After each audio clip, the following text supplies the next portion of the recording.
video about highly emotional kids, and it got a lot of views. Yeah. People are interested. We all have highly emotional kids, and we're all figuring this parenting thing out. So thankfully, Miss Rebecca agreed to help us out, and so she's going to be doing a couple 10-minute segments over the next few months with us. So today, it's summertime. Yay! So ready for summer. So nice. And it stopped raining for a day. I know, let's pray it stays this way. I wanted to talk about something that was kind of stressful for me to plan this year, because I felt like last summer it was a very lazy summer.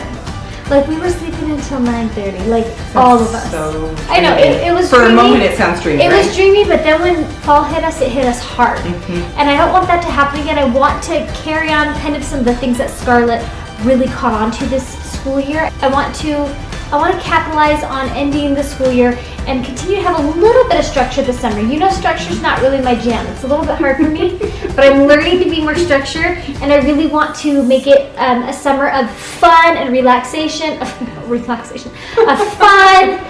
but I also want to continue to keep their brains motivated. I want to work with my boys on their therapy stuff, and I want to continue math and reading with Scarlett and spelling, some of the things she was really starting to pick up on. I don't want those to fall behind, and I don't want her to feel so nervous at the beginning of the school year because she's forgotten a lot. So I wanted to ask you, how do you have a fun and relaxed summer while also being mindful of the important things that they are going to have to learn when they get back in the fall? Yeah, so this is a big topic right now going into summer, right? They call it the summer slide. The research has shown, I know, and it's not a fun slide, you guys. The research has shown that kids will lose up to 6 weeks of learning just in their summer time. What? So we want to make sure that we have math skills still put in place. We have reading skills, that literacy piece. Okay. And for my girls who are, my 2 older girls that are a little bit older, I'm going to make them do some writing. They're doing book reports this summer, you guys, and they're not loving that idea. But we don't want those skills to slide. And a lot of our children, especially if they're already, you know, differently abled children or children with challenging behaviors, they're already going into summer a little bit behind in some of those skills. So we don't want them to get further behind because that's going to affect them. So the number one thing is planning. We need to understand where they're at, what they need to know, and come up with a plan. I like that. So where they're at, what they need to know, and come up with a plan. Yes, and so one of the really cool resources I've come across is on Scholastic. You can look up what their general grade requirements were for the previous school year. So you can look up, what did they learn in 3rd grade? What should they know for math? What should they know for science? All of those sort of things. And then you can plan based off of what you already know they know. Oh, okay, I like that. Yeah. I'll say I did make a binder for Scarlett this summer, and I'm trying to insist that we do a little bit every day before we do our fun stuff. Yes. And the binder, I found tons of printables online of their grade age. There was a website that I really liked that you had to pay like $8 for, and I'm going to do a follow-up to this video and show you exactly what I did to kind of map it all out for her, and to give her that, like, I know I have to do this amount, this binder every day. But, so next, I want to ask you though, what are some of the best ways to implement like a workbook? Yeah. What would you say? I did a binder. Is that good? A binder is great. It just depends on your child, right? For some children, they don't learn really well off of a workbook, so they need things being done in a really novel way. So you have to think about, how can I teach them based off of their learner style? Right. For other children, most children that are in school are pretty used to some sort of a schedule. Right. So put it into their schedule. Like, we have this little schedule for our kids. They get up in the morning, they make their bed, they empty the dishwasher and clean up the sink. Then they have to practice their instruments. That's something that we can't slide back on. And we have to do math facts first thing in the morning. Otherwise, I am never going to get them to do their math facts. Right? And then, so that's where we stop with their academics. And then we go into the evening. So we've had all of our fun. I know they're pretty wasted from the day. So I'm going to put things in place that I know they can get done and they can be successful with. So they'll straighten up the basement in their bedrooms, they'll walk the dogs, they read, because my girls really love to read, right? And then they brush their teeth. So you want to think about, where do I plan it out in my day? And if I have a workbook, where are they going to be most successful? Some kids are most successful in the evening after they've had dinner. Yeah. Make sure that they have been fed, and that they have something to drink, and they're well rested. Okay, And then I like decide that. where you want to put. Plug it in. Like, this is great. I love this because it's like a little bit of structure for their whole day, every day. Not just academics, but everything. And then they can plug in all the fun stuff in between these tasks. Yep. For us, it's definitely morning. If we don't do it in the morning, it's not going to happen. Yeah, There's because your no day way. gets away from you. Yeah, it right? gets totally away from us. Yeah. But not only did you plug in academics, but you plugged in the other really important things like musical instruments. I know my sister's doing like a summer goal, and so every day her kids have to practice their summer goal. One of her kids is learning the ukulele. I can't remember what the rest of them are doing, but I thought that's cool. Like, I really want Scarlett's summer goal to be to learn to ride a bike, because she still doesn't ride a bike. Totally. It's something that makes her nervous. So having like that on your checklist, all the big important things, but also remembering it's summer, and giving them time for all the fun and relaxing in between. Yeah, and so when you're planning that out as well, make sure that we're not just throwing things at them and walking away. Yeah. Right? That we show them the schedule, we go through it, we help them through what each of those things look like, but then we also are there to support, right? It's kind of like the idea of homework over the summer. We have to be there to help support them. So I think sometimes, especially in the summertime, we get into this little mindset of this will be 30 minutes where they'll be self-contained, they'll be working, and I can get the kitchen cleaned up. That's really not the case. So we're setting ourselves up for success if we're ready to help them and they're ready to ask for that which help. can be so hard. Like, it totally can, because we have them all the Yeah. time with us all summer. And if you have multiple kids and some with different needs, so maybe just trying to think of a time where you can really like help them get themselves going. Yeah. Like maybe for me that would be in the morning while Wells and Ames are doing their smoothies and they're sitting still and they listen to their songs while they do their smoothie. Maybe during that time I could be like setting Scarlett up and helping her and then checking it after. Totally. Okay. Totally. With my girls, I have two that really struggle with just background noise.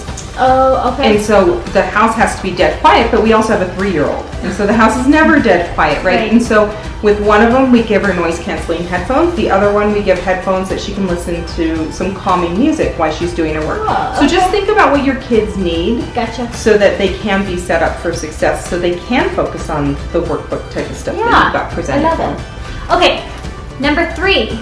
How do you respond to the whining? Because you know they're going to say, it's summer, so I know it's going to take place. How do I respond? How do you make it not so painful? I know it is painful though, because they think, oh, this is homework and I'm having to do homework over the summer. I like to try and change that story a little bit for them. It's not that you're trying to trick them into believing that it isn't homework, but you just need to let them know that this is just part of what we do. This is part of being in our family. And as part of our family, we get our work done in the morning and then we have all of these fun things going on.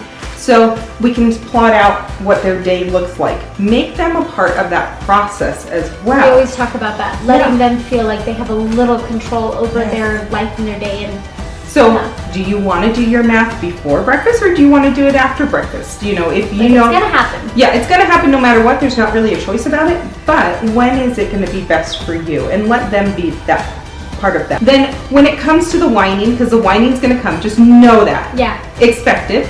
I don't give a lot of attention to whining, but what I do is I do what's called a mindful reflection. I think to myself, why are they whining and what are they communicating to me?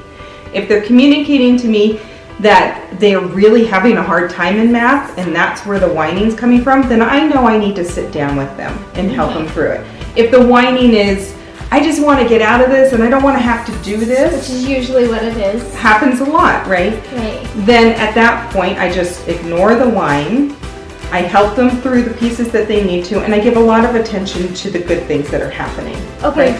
But then the last part of that is teaching them. So later on, when we're not doing our work, sit down with them and say, you know, when things are hard, I hear this, and do the whiny voice, but I need to hear this. And then do a nice calm voice. Like, that's communicating. Mom, this is really hard. I don't want to do homework. Why do I have to do homework? That's what I hear, and my brain can't listen to that. But when you say, Mom, I need your help, or Mom, I'm mad, or Mom, I'm frustrated, I can hear that, and then we can talk about it. So we role play that. We practice that multiple times. Role play so big. Play is the way kids learn, you guys. Yeah. It is so important that we are teaching them through play. Got it. And I will say again, and I always say, you've taught me so much how to be a better planner, but making sure the night before that this is what they understand, what to expect the next day. It doesn't eliminate the whining, but it really helps decrease the whining. I'll show you guys what I do. Because again, I have 2 older girls that are like 10 and 12 years old, and then I have a young one. But this one, even our youngest, so we just print out a Google Calendar for them, and they get to color it and do whatever they want. So they each know their color. And what they do is, like, they've got a camp coming up that's going to be the 2 of them, so it's a dark blue. And then they play with what they want to do in the boxes. So as we start to go through the month, what we'll start to do is cross off the days every night. So they can actually start to see what's happening. And then if they want to add things, like if they have a special play date or if they're going to the pool or something, they can write it in, or I'll help them write it in. But even our 3-year-old knows that she's yellow, and she'll come up and point to it and ask, what is this? So it's very visual for them. It can be simple. I need simple, like this, or it can be really So this is more about what's going on each day. This is your schedule of what is happening, so that they can be a part of looking at it at night and saying, I know tomorrow I'm heading off for a camp, right? Okay. And so then that's where that discussion opens up. Okay, tomorrow you're going to camp, which means we have to leave early. So your math work is going to have to be done in the afternoon when you get back from camp. Okay, gotcha. So it gives them a chance to plan it out. Okay. Again, planning schedules is the way to go. Okay, so how can we make it fun? What can we do to make homework fun? Is that even possible? It can be fun. We got to think about different ways to teach and different ways to learn. So changing up the materials that you're using. Some kids really, really eat up a workbook and they love it. Other kids, it's tedious work because that's all they've ever done in school. So bringing out loose parts or manipulatives, like things for them to count out to do their math with. Books on tape for a portion of the book is really a lot of fun for reading. It can get a child really excited that maybe doesn't like to read. So they have the first chapter as a book on tape or CD or an Audible, and then they read the next chapter. I like that because it kind of hooks them. Yeah. I like that. That's cool. Podcasts are great as well for that type of stuff. Because do you have any kid podcasts that you recommend? I have my very favorite podcast platform is called Pinna, P-I-N-N-A. Okay. And they have a variety of different podcasts on there, and they do books on Audible books. I love type of thing that. as well. I'm totally going to dive into that. Yeah. Because Scarlett loves imagination play, or like she loves it when we read to her, but she doesn't love to read as much. Yeah. But if she were to have like that teaser of that first chapter, I think it would be like, well, what happens next? And she'd be more motivated. That's a cool then idea. They're excited because they go to the library, they check them out, they get to be a part of it. Yeah, And sometimes they'll even, beginning readers would love to follow along with the Audible version.